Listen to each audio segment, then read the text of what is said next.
Why is telling the truth so virtuous? Anyone can look out and see the risk of drowning in lies, but they do serve a purpose and can be beneficial. However, misconceptions can overshadow the benefits of lying. As such, it is important to dissolve any negative preconceived notion that the term may have. The term lying encompasses many sets of acts related to telling of falsehoods. It is important to note that lying doesn't necessarily mean saying a false statement. The goal of telling lies varies on a spectrum of deviant intent to benign intent. Ultimately, it is these benign intents that yield the most beneficial results. As such, they are defined as prosocial lies. One key aspect of a prosocial lie is that they must help others, otherwise the motive becomes suspect. Regardless, lying in some of its implementations can vastly improve an individual's outlook on life, build trust, and promote benevolent behavior towards others. From the smallest of lies to the most grandiose, all lies start with the actions of the individual. It is then up to that individual to decide whether or not the lie told was for the greater good. If the lie in question benefited others, then it would be for the greater good. Thus, it would be considered a prosocial lie. However, not all lies fall in this category. Some lies inherently only benefit the individual. This concept is known as self-deception. With a better understanding of self-deception, individuals can employ self-deceptive tactics for their own use. One type of self-deception is known as optimism bias. Talia Short, an award-winning professor at the prestigious University College of London, explains in a TED Talk the optimism bias.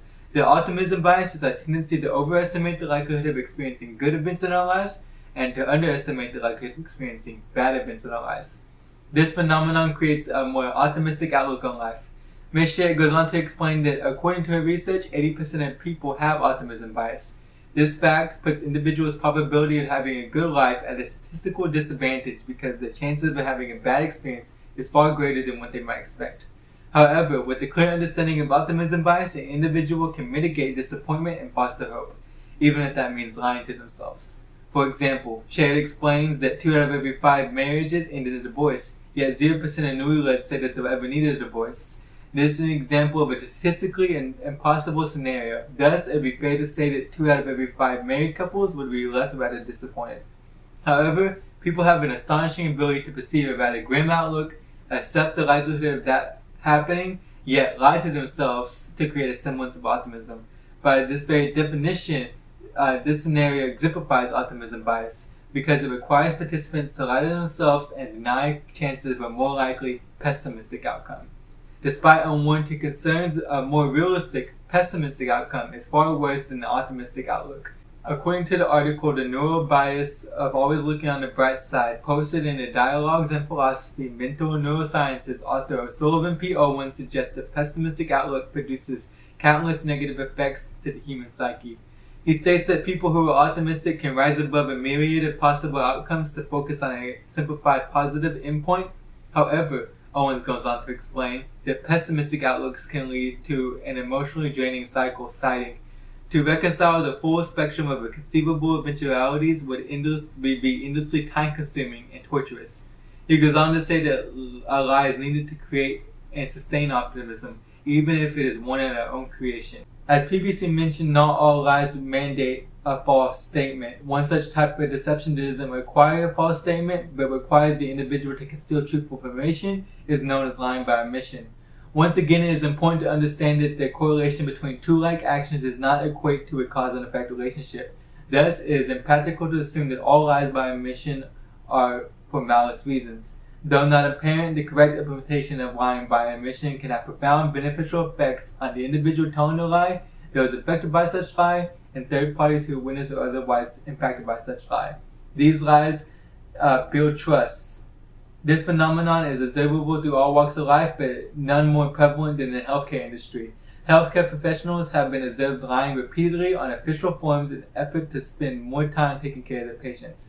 In the article White Coat Lies, Bending the Truth to Stay Faithful to Patients, posted in the American Journal of Bioethics, Christopher Bennett, a Harvard scientist, underlines how often doctors are willing to lie to help their patients.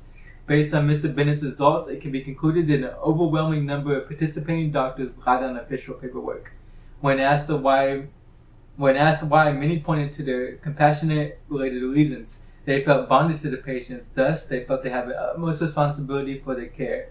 Regarding lies told by doctors to patients, it can be concluded that it is ethical to lie if the benefits to the patients far outweigh the risk.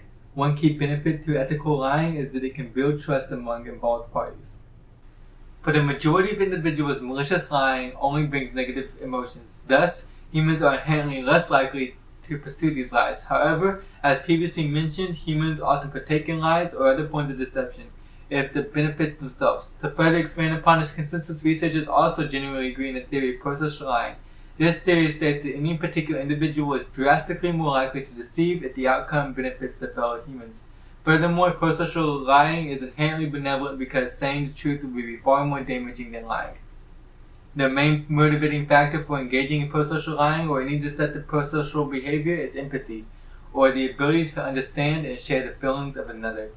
According to Li Zhu, a prominent psychology professor, in Sadness Empathy Facilitates Prosocial Lying, empathy plays a key role in why an individual might choose to engage in prosocial lying.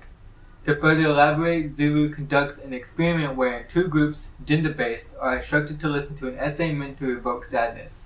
The essay in question revolves around the author's mother who struggled with cancer.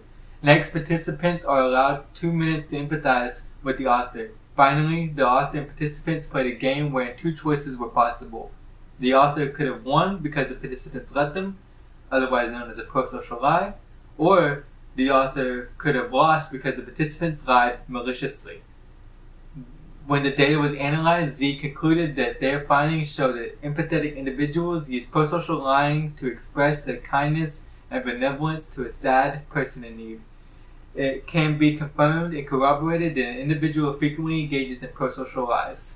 The truth of the matter is that deception, if used in good faith, can be beneficial. There are various tactics that are used consistently by everyone that proves these benefits. From an interpersonal standpoint, an individual can use optimism to better their life, even if it requires bending the truth. Lies can also be used to build trust when in uncertain situations. Finally, prosocial lies directly help others in need. It is clear that lying does have benefits, and it is up to everyone to best utilize these tactics where they see fit.